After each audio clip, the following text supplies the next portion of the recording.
చిన్నప్పుడు ice cream గంట వినపడగానే ఉరుక్కుంటూ road మీదకి వెళ్ళిపోయేవాళ్ళం, గుర్తుందా? అలా మా వాడు మా చెల్లి షేక్ చేసుకుందామని మిక్సీ ఆన్ చేయగానే ఎక్కడున్నా, ఇంట్లో ఏ మూలున్నా ఉరుక్కుంటూ వస్తాడు. ఇక్కడైతే ఒక ఈవినింగ్ పిజ్జా తినాలనిపించి పిజ్జా హట్కి వచ్చాం నల్లకుంటలో.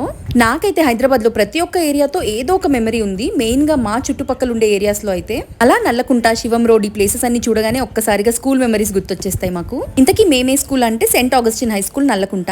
స్కూల్ అని, ట్యూషన్ అని, అసలు ఆ ఏరియాలో తెలియని గల్లీ లేదు. ఇక్కడైతే family pack ice cream date with my cute family. ఆ రోజు మా మమ్మీ వాళ్ళ యానివర్సరీ అనుకుంటా. పొద్దు నుండి వీడు కేక్ అని అడుగుతూ ఉంటే ఈవినింగ్ అయితే ఇలా ఫ్యామిలీ ప్యాక్ ఐస్ క్రీమ్ తీసుకొచ్చారు మా డాడీ. ఎంత పెళ్ళై మనం వేరే ఇంటికి వెళ్ళినా ఒక్కొక్కసారి మన ఫ్యామిలీ టైం అంటే మన పేరెంట్స్, మన సిబ్లింగ్స్, చిన్నప్పుడు మనం ఎలా ఉండేవాళ్ళం అలా ఉంటే చాలా బాగుంటది. And that is much needed ఎవరికైనా సరే. మా హస్బెండ్ కూడా నేను అదే చెప్తూ ఉంటాను, వెళ్ళి టైం స్పెండ్ చేయి వదినతో, అత్తయ్య వాళ్ళతో అని చెప్పి. ఎందుకంటే గర్ల్స్ కి ఆ టైం మళ్ళీ వస్తూ ఉంటుంది, మనం వెళ్తూనే ఉంటాం కదా ఇంటికి. అబ్బాయిలకు ఆ టైం అనేది చాలా రేర్ గా వస్తుంది. సో వాళ్ళని కూడా ఎంకరేజ్ చేస్తూ ఉండాలి. వీడియో నచ్చింది కదా, అయితే లైక్ అండ్ సబ్స్క్రైబ్.